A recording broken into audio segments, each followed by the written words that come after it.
Assalamualaikum warahmatullahi wabarakatuh. Halo semuanya.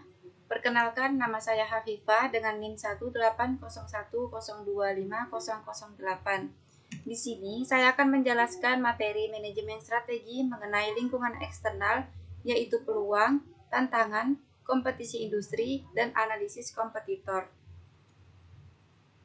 Nah, di dalam lingkungan eksternal ini dibagi menjadi dua macam, yaitu lingkungan umum dan lingkungan industri.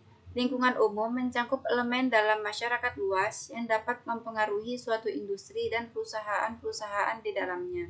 Sedangkan lingkungan industri sendiri itu sekelompok faktor yang mempengaruhi suatu perusahaan dan langkah serta tanggapan bersaingnya. Nah, di dalam analisis lingkungan eksternal ini dibagi menjadi 4 komponen. Yang pertama ada scanning. Scanning artinya mengidentifikasi petunjuk awal dari perubahan dan kecenderungan lingkungan. Yang kedua ada monitoring, yaitu mendeteksi melalui observasi terus-menerus atas perubahan dan kecenderungan lingkungan. Yang ketiga ada forecasting, yaitu mengembangkan proyeksi atas hasil yang diantisipasi berdasarkan perubahan dan kecenderungan yang dimonitor. Yang keempat ada assessing, yaitu menentukan waktu dan pentingnya perubahan serta kecenderungan lingkungan untuk strategi perusahaan dan manajemennya. Nah, dalam lingkungan umum ini memiliki tujuan penting, yaitu mengidentifikasi peluang dan ancaman, di mana peluang adalah kondisi yang dapat membantu perusahaan untuk mencapai daya saing strategisnya. Sedangkan ancaman ini adalah kondisi yang dapat mengganggu usaha perusahaan dalam mencapai daya saing strategisnya. Nah, di dalam lingkungan umum ini dibagi menjadi 7 segmen, yaitu segmen demografi, segmen ekonomi, segmen politik hukum, segmen sosial budaya, segmen teknologi, segmen global, dan segmen lingkungan fisik, di mana masing-masing segmen ini bertujuan untuk mengidentifikasi dan mempelajari relevansi strategis dari perubahan dan kecenderungan yang ada. Selanjutnya ada analisis lingkungan industri dibagi menjadi 5 komponen, di mana 5 komponen ini biasanya sebagai kekuatan persaingan. Yang pertama ada ancaman pelaku baru.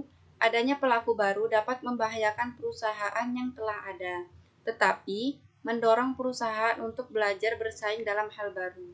Yang kedua, kekuatan posisi pemasok. Meningkatkan harga dan menurunkan kualitas produk adalah cara yang digunakan untuk mendapatkan kekuatan pada perusahaan-perusahaan yang bersaing dalam industri.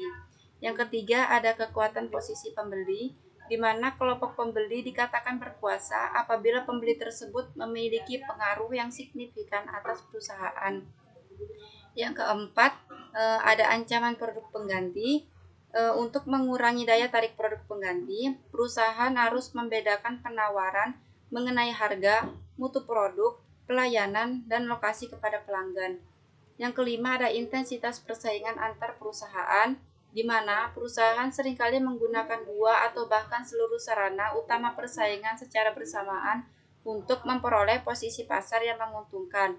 Nah, maksud dari sarana utama ini adalah seperti harga, kualitas produk, pelayanan, maupun lokasi dari perusahaan tersebut. Selanjutnya ada analisis pesaing, di mana proses analisis pesaing ini digunakan untuk menentukan apa yang mendorong pesaing yang diperlihatkan dari tujuan masa depan pesaingnya.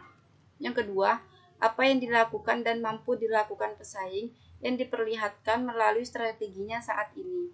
Yang ketiga, apa yang diyakini pesaing mengenai dirinya sendiri maupun industri yang diperlihatkan oleh asumsinya. Yang keempat, apa saja kemampuan pesaing yang diperlihatkan dari kemampuannya. Selanjutnya ada intelijen pesaing. Dalam analisis pesaing yang harus diperhatikan adalah mengenai informasi dan data yang dibutuhkan yang disebut intelijen pesaing. Jadi intelijen pesaing ini berisikan informasi dan data dari pesaing perusahaan.